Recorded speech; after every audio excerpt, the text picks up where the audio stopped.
So, midair combat is something that I think, generally speaking, people have a reasonable degree of difficulty with. It is a really, really hard topic because at the end of the day, nobody's actually practicing how to do things in midair. It's really, really hard. So, like, for example, imagine you're swimming, right? If you're swimming and you start trying to move around in water, that's the kind of motion you're going to be doing in midair.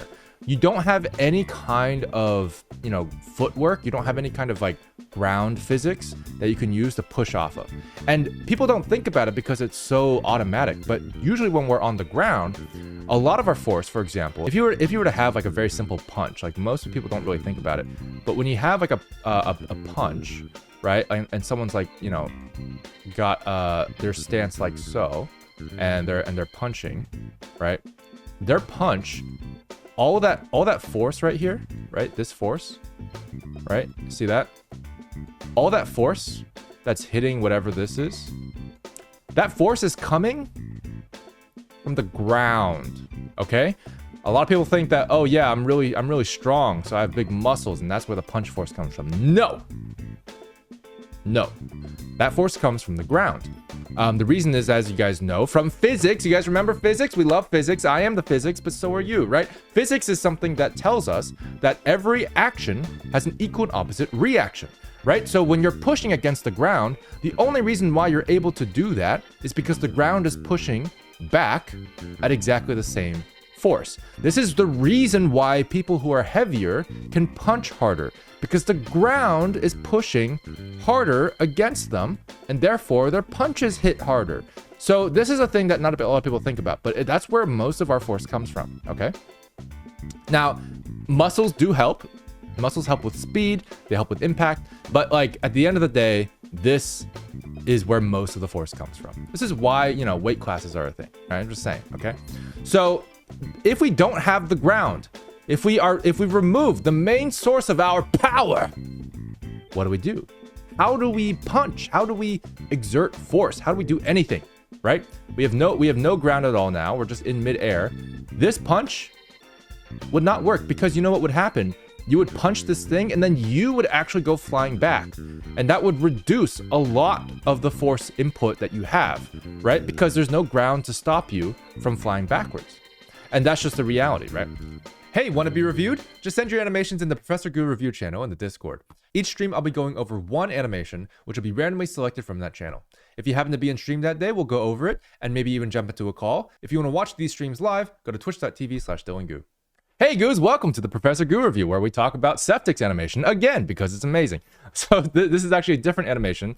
Septic has submitted a second animation and got rolled the day after. It's crazy, but it's fantastic. We love Septic's animation. So this one is actually a knife fight challenge from before, and he's done these 30 seconds, which are just incredible with amazing choreography.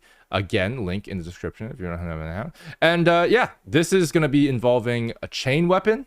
It's going to be involving portals. This is going to be involving stabbing and knife stuff, obviously, which is great.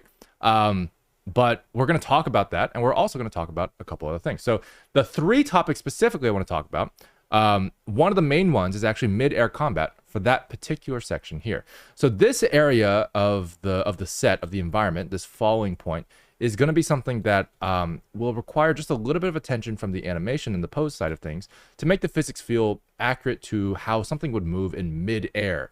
And midair combat is a very specific topic regarding like how do you actually get force inputs when you have nothing to push off of. And so that we're going to talk about that a little bit. We're also going to talk about chain weapons because chain weapons have their own sort of physics to them as well. And you want to figure out exactly how to animate it in a way that feels weighty and feels believable. And we have portals. The portals are a big part of it. And honestly, I think animation-wise, it's fine. But from a directing perspective, I think the portals can be improved a little bit to make sure that it's clear, just visually. So we're going to talk about that a little bit as well. Just some small suggestions. It already gets the idea across pretty well, so I'm not really worried about that. But some small improvements could be made. So those are the three topics we're going to talk about today. First one is going to be midair combat. So midair combat is something that I think, generally speaking, people have a reasonable degree of difficulty with. It is a really, really hard topic because at the end of the day, nobody's actually practicing how to do things in midair. It's really, really hard. So like, for example, imagine you're swimming, right? If you're swimming and you start trying to move around in water, that's the kind of motion you're going to be doing in midair. You don't have any kind of, footwork. You don't have any kind of like ground physics that you can use to push off of.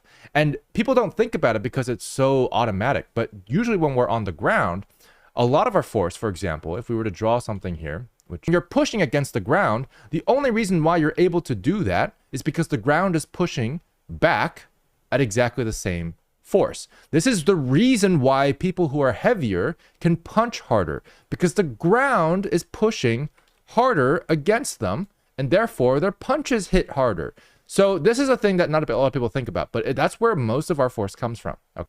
So what does that mean? That's a lot of big words, funny man. I know. But as I am the physics, I am obligated to tell you that midair combat takes all of this into account. In theory, if you want to have good poses in midair, you got to think about exactly how you can actually move.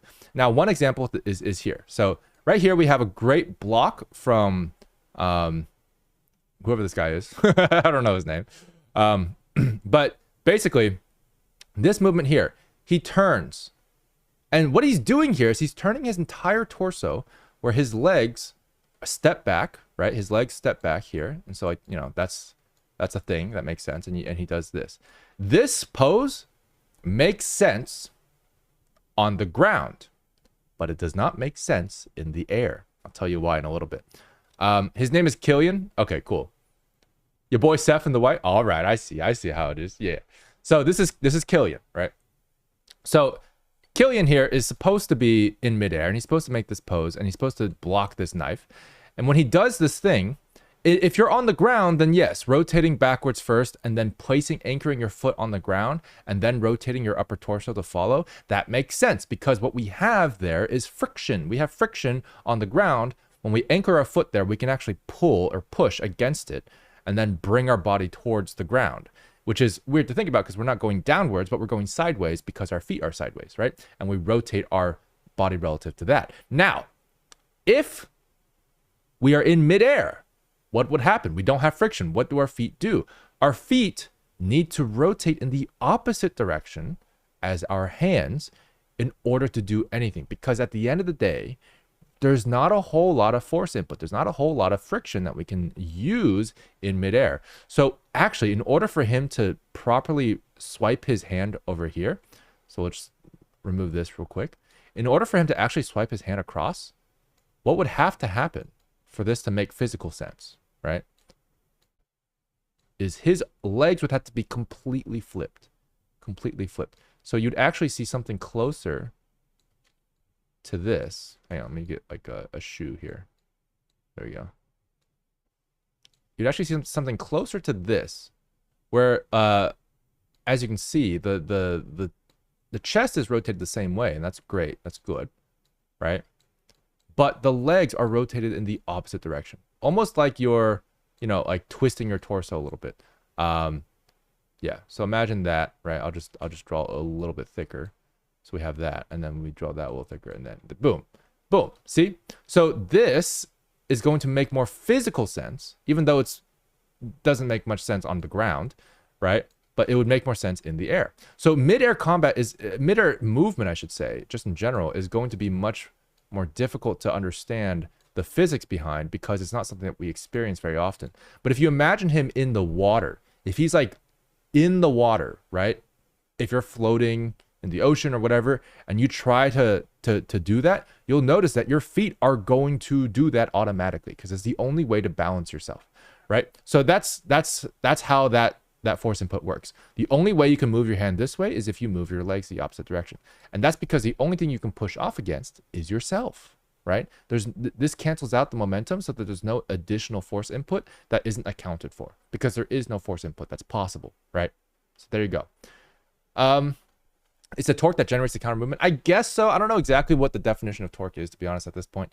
But I do think it's something that, like, you're just negating your own momentum, right? You're negating your own twist, because if you don't negate it, then it's not going to happen, basically, right? If you don't negate it, then there's nothing for the arm to to use as movement. I don't know if that makes sense, but yeah. Is it the same for low gravity environment? Yeah, if you're floating in the air, it's exactly the same. Yeah. We create our own leverage. Yes, yes, that's true. Yeah, that's terrifying to think about. From Omni-Man. Using twists and turns from your limbs in the air to retain some momentum can help with it appearing smoother when messing with in-air stuff. Yeah, exactly. We need to twist the body first like a cat falling on their feet. That's a very, very good reference, actually, because cats always falling on their feet. If you actually look at the mechanics behind a cat falling on their feet every time, I've seen the slow-mo videos, and it's a really fascinating study because you have to wonder, like, how does a cat turn around in midair? Right? Same problem, right? We can kind of do it, maybe, but like we would have to like twist and then turn and then twist or whatever. And they actually do the same thing. They twist and they turn, but they can do it very fast, much faster than we can. And why is that? It's because of their tail.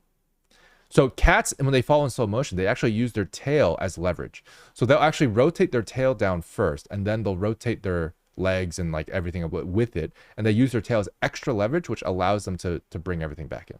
So yeah, just a fun little fact. That's why it's so important that their tails are so prehensile, right? They have a lot of control over it, a lot of weight over it, compared to like a dog, for example. So yeah. Ever see the infinite energy video where they tape toast butter on top of a cat for infinite? Yeah, I did. That was great. Yeah. So yeah, there you go. So that is an important aspect of midair combat. Now, if we take a look at the rest of these, right? It's kind of the similar thing, right? Like right here, this kick, he's rotating his like this right here, but he's rotating his upper body, his torso with the kick. That's not going to work. That's not going to work at all, right? In this scenario, you really have to hang on. Let me draw this with substance so you know which one's behind. But yeah, in this scenario, for this leg position, for example, which is a great pose, this has to be opposite, completely opposite. So he actually needs to be here. Killian needs to be rotated this way, more so. I mean, probably not twisted this much, but yeah, something more like that, right? Would be good. So then, now he has the proper, and his arm should be the opposite as well. So his right arm, his character right arm, should be here, right? Should be here. And then his character left arm should actually be as far back as possible. So it's kind of interesting because it's a similar silhouette, but it's totally different, right? So that would be, that's a more believable kick in midair. Much, much better. Yeah. So there you go. There you go. Boom. So these are really, really important things to keep in mind for midair combat. And it's going to be really difficult to balance all this because like if you actually wanted to get this 3-kick combo in, it may take a little bit more time to get these kinds of rotations in, right? Because you got to like pre-rotate and then you got to unrotate and then you got to pre-rotate again, stuff like that. This last one's actually not bad. It seems to have the most sort of like proper counter rotation, but this actually should be closer to this actually. So like his body should actually be facing this way more so, right? And like really, really extending that foot here would be great. And then like he would actually be facing probably closer to this way, realistically. And then his hand would probably be over here. So just an example of how that would work out, right? So yeah.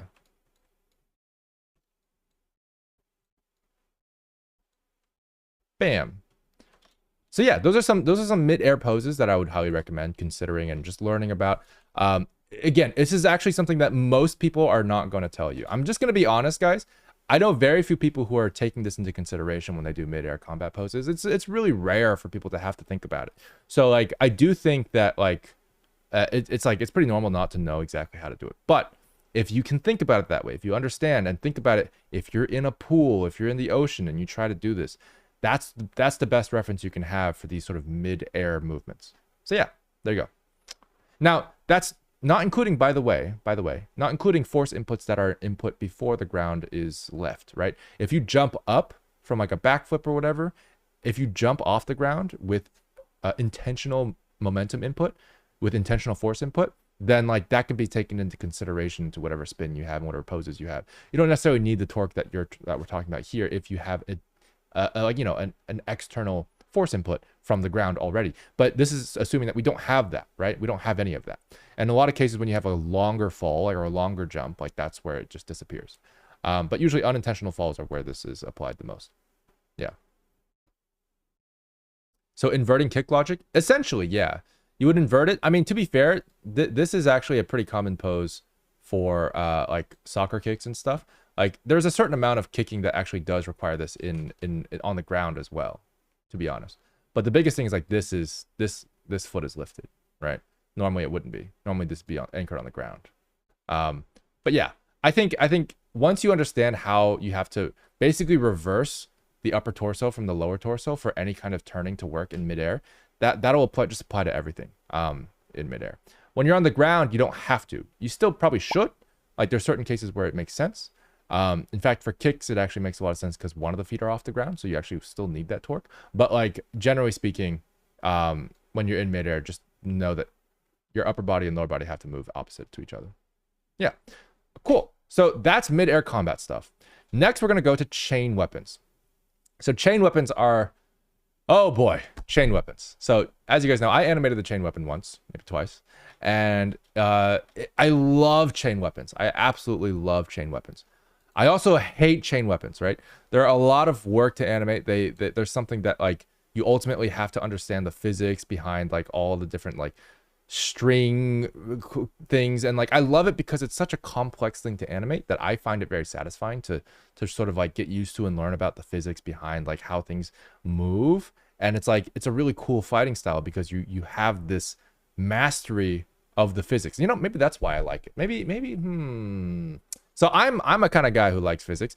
If you use physics to fight, that's pretty pog, right? I just think about it, right? This guy's just using physics to fight, right?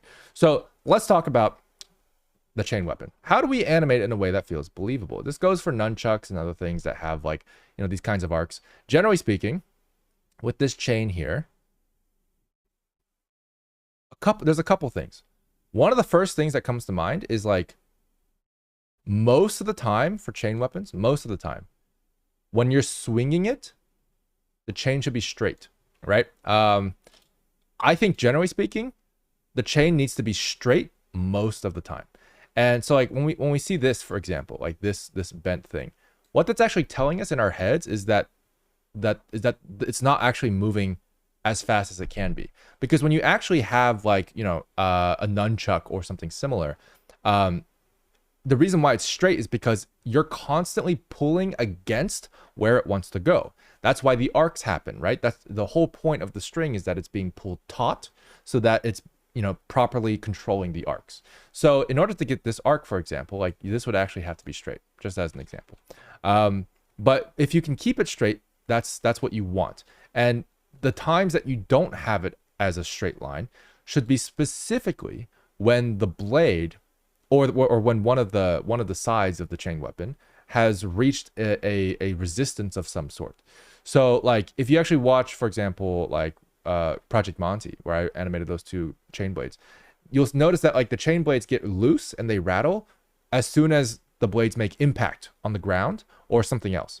And like that's where, you know, you actually see the chain get loose. But when they're spinning, it's tight. Like it's going to be as tight as possible. They might have a little bit of looseness if it's a very long chain, just because they can be pretty tight even with a little bit of looseness. But generally speaking, you're going to see it pretty tight and pretty straight.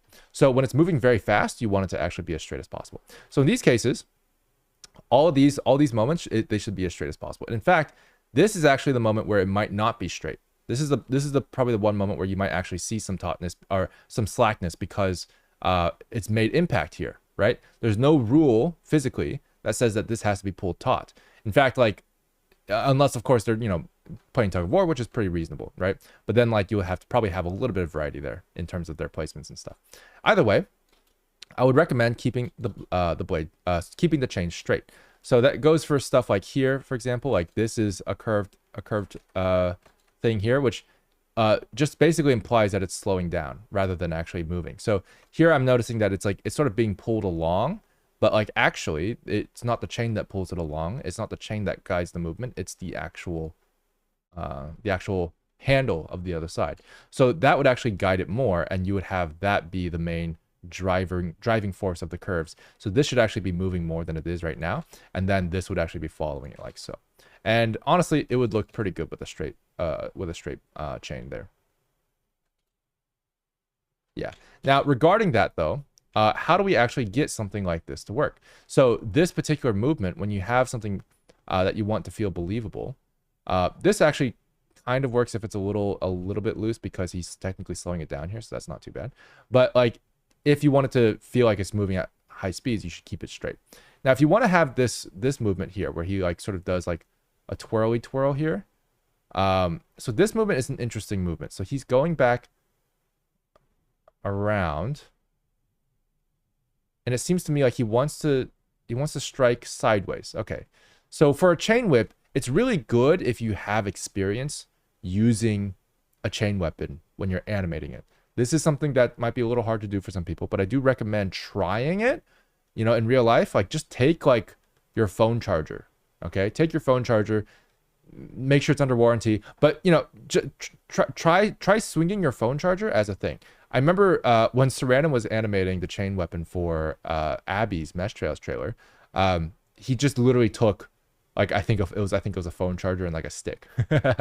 Yeah, you can use your bathrobe belt. You can use any kind of string or anything that has a little bit of weight, and you can try swinging it around and see what happens, right? See exactly what kind of movements you need to make in order to actually get this thing to feel right, to feel good with the movements.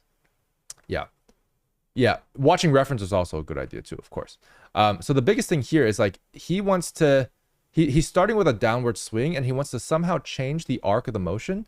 And this is changing arcs in a chain weapons is a huge topic because it's like when it comes to martial arts and figuring out how to actually get that to work, it's there's a whole technique to it. But like if you actually want him to basically swing it sideways, despite the fact that the angular momentum is vertical, right? In order to do that, he would basically either have to stop the momentum and restart it, or he would excuse me, or he would have to use one of the techniques that people use in chain weapons for longer stuff, which is like they use the elbow to change the angular momentum, or they use the knee or the legs. Yeah, use the elbow or the foot. Yeah, exactly. So to change the angular momentum, you need basically a new pivot, and it can't be the hand because the hand has the same pivot. So if you're let me think about this. He's striking downwards. Yeah, you actually can use the hand a little bit if you move it enough. But like if you're doing that, you would have to basically bring it down, bring it sideways, and then but you have to go outwards. So Jesus, okay. So boom. Yeah, I see. Okay. So then you would have to do like a twirly twirl upwards over the hand and then around, which I think you're kind of doing here, right? So it's like boom, you do the twirly twirl. You kind of do it. I think the main thing is like the angular momentum has to sort of be set up beforehand. So this is actually a sort of still kind of vertical, but just like rotated sideways. Angular momentum, which doesn't actually give as much of a horizontal arc as you would like in real life, because that momentum would be preserved even if you extended your hand super fast. It would actually be like coming from down here, which might be fine. But like if you want it to actually be horizontal, technically speaking, it's a little difficult because it would probably chop his head off. So that's something to consider with the choreography. Like chain weapons are difficult to manage. They're difficult to choreograph because there's so many requirements when it comes to these physics. You might have to change this up a little bit. So for example, if you want to keep the angular momentum going up this way, which makes sense, you would probably have to keep it going down here, right? Just a little bit. That would be a much stronger attack anyway, because you would feel the angular momentum more, being more consistent, and the weight would be there more effectively. Right now, it feels like the angular momentum changes too easily, which makes it feel very light. It feels like it has less impact when it comes to the swing, the weight of the knife here. So I would recommend keeping that angular momentum consistent for a stronger impact, and just finding ways to get that to work. Again, just trying to do it in real life and stuff, and then again keeping the chain taut, and that'd be good. Yeah. I think it'd be cool on the other hand. You could also switch hands. That would be interesting. I don't know if that'd be easy to do, to be honest, but yeah. Cool. So that's it for chain weapons, to be honest. I think that's a big topic, and we went over most of everything that we could talk about here. The rest of it is going to be all about looking at reference, trying it yourself. Get, again, a phone charger or something that has like a string and some weight tied to it. That'll be a great thing. A yo-yo works as well if you have a yo-yo, and then just see how it works and just try it out and see if you can get something that feels pretty good, and you'll understand angular momentum a lot better. You'll notice, you'll try to do it, you'll try to change it, the angular momentum midway through. It's not going to work. So you're going to figure out what your limitations are a lot better if you actually give it a shot. Buy nunchucks off eBay for $10. You could totally do that. Yeah. Anyway, So yeah, so that's chain weapons. And then our last topic is actually portals. So portals, this whole topic is mostly a directing thing. I think animation wise, this whole thing is basically fantastic. The way the portals and stuff transition between like the environment, like this is a great transition here. Boom, grabs the head, slams him against the wall on the other side of the portal. That's a really cool moment. So I really, really like the use of the portals from a choreography perspective. What I think we can do a little bit better is from a directing perspective, have a notification that pops up. But from a directing perspective, we can have the portals be just a bit more emphasized. This is a great example of good directing because we can actually see the portal coming in. Now, I would, before the flash of light, try to have the portal actually cover the frame if possible, so we actually feel like we're going into it. I also recommend figuring out how to use the screen space info node, which Late knows how to do, to basically create an actual portal, because you can do that, which is pretty cool in Goo Engine. We have portal VFX. That's a whole thing, though, and honestly, I don't even know how to do it. So, but I do recommend doing that if you can. But regardless, if you can fill the frame in so like it feels like it's getting closer, that'll feel even better from a directing perspective. So it feels like we're going into it, other than the flash of light. The flash of light is a great placeholder, though. I think it works well for conveying the message. And then, as we go forward, which I think you've already established the portal pretty well. We know the mechanics. So like, we don't have to show it every time. I think what you've done there is pretty good. You've gradually made the portal less and less visible and just more and more implied. And that's good. You're not hand holding the audience, and that's good. This is another one where I do wish we could have it, again, just a bit more, you know, filling the frame if possible. But yeah, that's a thing. Same note as last time. And then as we come here and stuff like that, we can still have the flash of light, and that's good. Once we get to the point where we're not showing the portals anymore, like right here, for example, he's being thrown into a portal that's presumed to be basically at the camera. That's kind of fine. I think that one's okay. But I do kind of wish that we had a wipe transition of some sort. And I don't know exactly the best way to do it, but if we had some sort of wipe transition here coming out, for example, because coming out, we're actually at a sideways angle. If we could have this, that fade in's fine. But then maybe here we have like a clear sort of like wipe here, where like we have the portal sort of like traversing across the screen because it shows that we're coming out of it like that, like so. That would be a kind of nice way to sort of show like, yeah, okay, we're coming out of a portal now. Cool. And then like the same goes for the next one, I believe. Yeah. So this one is another one that we could definitely just improve with just a little bit of like something like that, right? And even if we just have a remnant of it in the scene there, that could be really good. This one here, I do wonder. I don't think we need to have it for this one. It's fine. But yeah, so that's a small thing with the portals that I think would help a lot. For this stuff, like I think the same thing would be true. If you can get a wipe transition, even if it's just for the environment, you know what I mean? That'd be a really, really cool effect, right? That'd be a super cool effect. So I do recommend it. It's something that like would require a little bit of, you know, know-how. Like this one here as well. This would be super cool, right? Just imagine like that kind of wipe. Boom. That would enhance that portal effect just that much more. So that's something I recommend. I'm not exactly sure how you want to execute it. You can do it a number of ways. Comp is one way to do it, of course. You can also do it with real-time VFX if you know what you're doing. It's just depending on, you know, what you're actually gonna use basically as your tools. So a lot of options there, but that's portals. That's portals. So we talked about midair combat. We talked about chain weapons and portals. There's so many things that, you know, like are great about this animation. So these are things that I think could be improved. They're concepts, high level concepts that I think will help a lot, and are honestly pretty difficult to get right. So I think you've done a great job here. I'm really excited to see what else you do, Seth, because honestly, you just keep pumping out good shit. Like, I don't know. But yeah, that's it for the review. Hope you guys enjoyed and learned something. Seth, thanks again for submitting. This is amazing. It's fantastic. And yeah, midair combat, chain weapons, and portals. Let's go. Let's do it.